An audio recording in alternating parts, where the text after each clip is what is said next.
IPL এই মুহূর্তে শেষের মুখে। আর এই মুহূর্তে এখন সবাইকার মনে একটাই চিন্তা যে সুপার ফোরে কোন চারজন দল থাকবে, কোন চারটা দল থাকবে, এটা নিয়ে আমাদের সবাইকার একটা চিন্তা। কলকাতা থাকবে তো, দিল্লি থাকবে তো, মুম্বাই থাকবে তো, এরকম।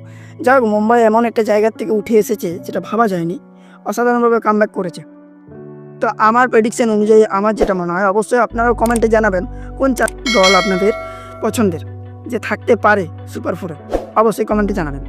তা আমার মনে হয় ব্যাঙ্গালোর যেভাবে উঠে এসেছে, ব্যাঙ্গালোর এই মুহূর্তে 1 নম্বরে র্যাঙ্ক করছে 16 পয়েন্ট নিয়ে। ব্যাঙ্গালোর আছে, তারপরেই আছে পাঞ্জাব, তারপরে 3 নম্বরে চলে এসেছে এই মুহূর্তে মুম্বাই। মুম্বাইয়ের পরে গুজরাট 4 নম্বরে জায়গা করে নিয়েছে। এখনও অনেক ম্যাচ আছে, এখনও বলা যাবে না কে থাকবে আর কে যাবে। এই মুহূর্তে এখন দিল্লি 5 নম্বরে আছে, তার কিন্তু অনেকগুলো ম্যাচ আছে। সে কিন্তু আজকে ম্যাচটা যেহেতু টাই হয়ে গেল, বৃষ্টির কারণে ম্যাচটা দেওয়া হয়ে গেল, পয়েন্ট পেয়ে গেলো 1-1 করে, সেহেতু দিল্লি কিন্তু 5 নম্বরে রয়ে গেল। দ্বিতীয়ত কলকাতা, সেও কিন্তু এখনও ঘাড়ে মাথা দিয়ে থাকার মতন অবস্থা, সেও কিন্তু একটা জায়গা করে নেওয়ার মতন আছে, চেষ্টা আছে, কারণ এখনও সুযোগ আছে কলকাতার কাছেও।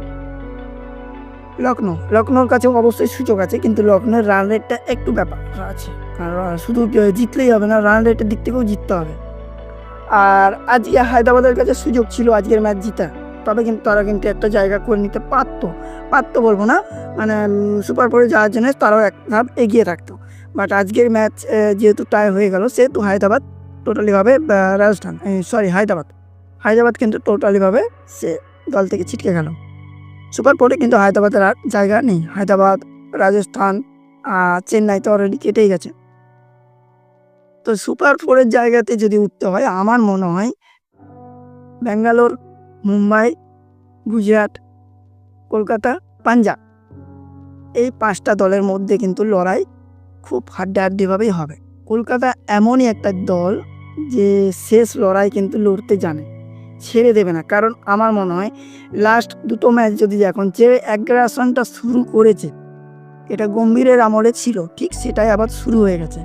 তো কলকাতাকে এই মুহূর্তে ছোটো করে দেখার মতন কিছুই নেই আমার মনে হয় কলকাতাকেও আমি এগিয়ে রাখছি। আমি 5 নম্বর দল হিসাবেই কলকাতাকে এই মুহূর্তে এগিয়ে রাখছি। বাট কোন 4জন থাকবে কনফার্ম, অবশ্যই কমেন্টে জানাবেন।